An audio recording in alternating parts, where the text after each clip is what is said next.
Hello movie lovers, welcome back to the channel. Today's movie is not just a survival thriller. It is the foundation of every Battle Royale game you know today. A Japanese movie released in the year 2000, so violent and disturbing that it was banned in multiple countries. So buckle up, because this story is dark, brutal, emotional, and absolutely unforgettable.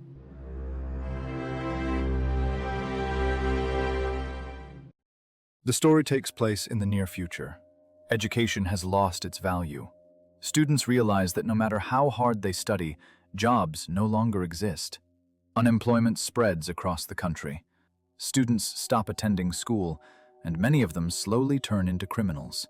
The government fails to control the situation, so instead of fixing unemployment, they decide to eliminate the unemployed. This leads to the creation of a horrifying law known as the Battle Royale program. Every year, one school class is randomly selected and forced into a deadly survival experiment. Our main character is Shuya Nanahara, a quiet student with a painful past. He travels on a school trip with his classmates, alongside his close friends Noriko Nakagawa and Yoshitoki Kuninobu. None of them know where they are going. During the journey, they notice armed military soldiers everywhere. Suddenly, everyone is drugged and knocked unconscious. When they wake up, they find themselves inside a large classroom on a completely deserted island. Each student has a metal collar locked around their neck. Moments later, armed soldiers enter the room, and with them comes their former teacher, Kitano. A teacher no one respected, a teacher who was once stabbed by a student and forced to quit. Now he stands there with complete authority over their lives. Kitano announces that their class has been chosen for Battle Royale. Rules are simple. 3 days. Kill each other. Only one survivor. No winners.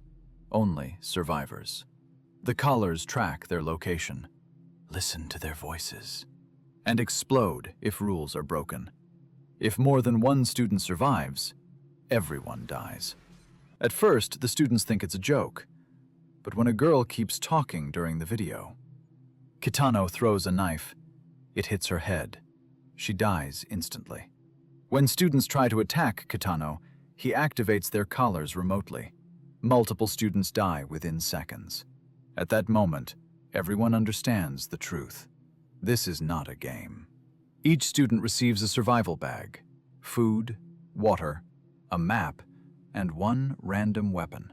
Some receive guns, some receive knives, some receive useless items. Then they are released onto the island. One by one, the killing begins. A student with a crossbow kills a girl immediately. Shuya and Noriko barely escape. They hide inside a cave. Noriko is injured and bleeding. Shuya looks at her and says nothing, but his actions promise everything. He will protect her, even if it kills him. Transfer student Kazuo Kiriyama gets a gun, and perhaps something else. Permission. He kills without emotion. 5 students die in minutes. No anger, no fear, no hesitation. That night, 4 students choose suicide. They refuse to become monsters. Now in the story, another name emerges, Mitsuko. At school, she always stayed alone and hated everyone. Now she had gotten her chance. She pretends to be friendly, speaks sweetly, and at the right moment, stabs in the back. She says, clearly, "I want to stay alive, at any cost." Nanahara and Noriko are moving toward the safe zone, when suddenly a student attacks them with an axe. In self-defense, Nanahara confronts him. During the struggle, both of them roll down, and the axe ends up buried in the attacker's own head. He dies right there. Nanahara starts trembling. He never wanted to kill anyone, but at his hands, the first death had already occurred. At that moment, another transfer student, Kawada, arrives there. He does not kill Nanahara and Noriko. Instead, he says, "Not everyone here is an enemy," but in his eyes, a deep pain is hidden, a story that had yet to come to light. Meanwhile, Kiriyama is becoming even more ruthless, and Mitsuko is slowly turning into a psycho killer. The game now is no longer a children's one. It had begun to reveal the true nature of humans. Running continuously, Noriko's condition begins to worsen. Blood is flowing from her arm, and even walking becomes difficult. Nanahara spots a clinic on the map and decides to take her there. But the moment they enter the clinic, a trap gets activated. A bell rings. Its meaning is clear. Someone is already hiding here. The very next moment, a boy comes out holding a gun. It is none other than Kawada. But he does not fire. He lets Nanahara and Noriko come inside and treats Noriko. Kawada explains his father was a doctor. That is why he knows first aid. At night, Kawada tells his story. 3 years earlier, he too had been part of this very game. Along with him, his girlfriend was also there. Both of them survived until the very end, but the rule was clear: only one winner. If 2 people stayed alive, both of their collars would explode. In the final moment, his girlfriend hugged him and shot him in the stomach. In response, Kawada also killed her. He won, but had lost everything. Kawada says, "In this game, trust is the most dangerous thing." He tells them that there is a way out of here, but only when the right time comes will he reveal it. For now, he gives Nanahara and Noriko a pistol and some bullets. On the other side, some boys are trying to do something big with the help of technology. One of them, a hacker student, tries to hack the military system. His plan was to shut down the collar system and end the entire game. But the danger was now very close. Suddenly, the sound of gunfire echoes through the area. Kiriyama has appeared once again. His footsteps slowly move toward the clinic. Kawada understands. Staying together now is no longer safe. He shows Nanahara a location on the map and says, "If we survive, we'll meet here." The 3 of them run off in different directions. From here on, the game was going to become even more cruel. Now, merely staying alive was no longer the only goal. Now the question was, whom could one trust? Dodging Kiriyama's bullets, Nanahara keeps retreating. Ahead of him is a fast-flowing river, and behind him stands Kiriyama, death itself. A shot grazes Nanahara's shoulder. Now he has only one option: to jump into the river. Gathering all his strength, Nanahara dives in. Kiriyama keeps firing from above, but the current carries Nanahara away. When he regains consciousness, he finds himself inside a lighthouse. A girl there tells him that Hiroki left him here so he would be safe. Nanahara asks first whether Noriko and Kawada's names were announced. She says, "No, both are still alive." He feels a brief relief. 6 girls are hiding inside the lighthouse, trying to survive as a group. One of them, Yuko, is terrified of Nanahara. She witnessed the axe incident with her own eyes and believes Nanahara is also a killer. Quietly, Yuko mixes poison into the food, intending to kill Nanahara, but another girl eats it instead. Within moments, she collapses and dies. The atmosphere changes instantly.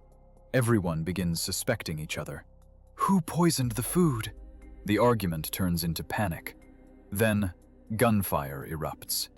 Within minutes, the lighthouse is filled with bodies. When Nanahara comes down and sees the massacre, he is shattered. Yuko realizes that her fear caused all of this. Unable to bear the guilt, she breaks down and jumps from the lighthouse. After the massacre, only 10 players remain in the game. One thing is clear now. This game kills less with weapons and more with fear. Suddenly, Noriko comes face to face with Mitsuko. Mitsuko is completely changed. There is no humanity left in her eyes. She moves forward with the intent to kill anyone she sees. Mitsuko aims her gun at Noriko. Just as the shot is about to fire, Kitano appears. Mitsuko runs the moment she sees him.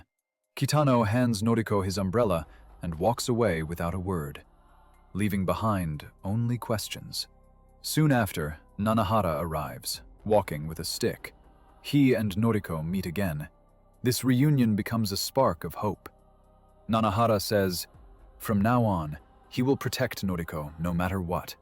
Elsewhere, Hiroki finds Kotohiki using his tracker. He tries to save her, but in confusion, she shoots him. Hiroki is badly wounded. As he dies, he confesses the truth. He loved her deeply. Moments later, Hiroki is gone. Kotohiki is crying, still in shock. She gets no time. Mitsuko shoots her from behind. It is clear now. Mitsuko has become a full-blown psycho killer. The reason for her madness comes to light. A broken childhood, violence at home. That pain turned her into who she is today. The night has ended.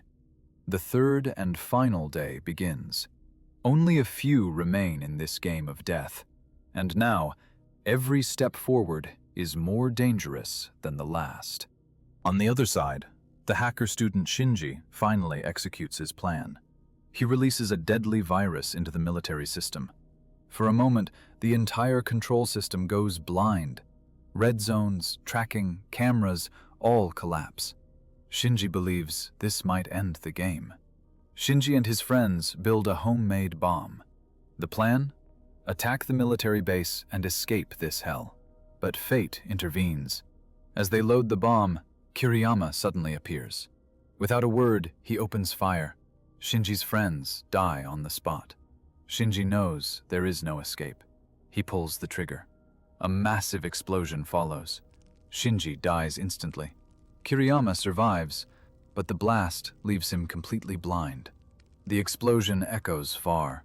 Nanahara, Noriko, and Kawada arrive. Kiriyama is still standing, firing blindly by sound alone. Kiriyama's bullets hit Kawada.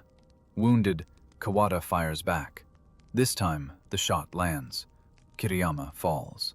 After the bloodshed, only 3 remain: Nanahara, Noriko, Kawada. Now only one question remains: who will survive? Suddenly, Kawada raises his gun and aims at them. He says, "You trusted me. That was your mistake." He claims this is the only way to leave the island alive. A gunshot echoes. From afar, Kitano hears it and assumes only one player remains. The game is over. The military abandons the island.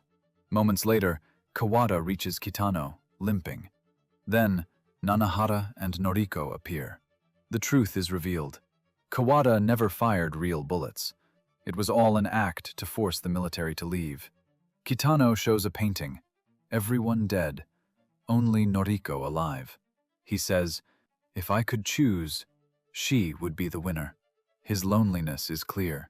He asks Noriko to kill him. She can't. Nanahara pulls the trigger. Only then do they realize Kitano's gun was just a water gun. Kawada disables their collars. They escape by boat. But on the way, Kawada collapses. The wound from Kiriyama finally kills him. Nanahara and Noriko survive, but the government declares them most wanted. In their own country, they live in hiding. For them, life itself remains a battle royale.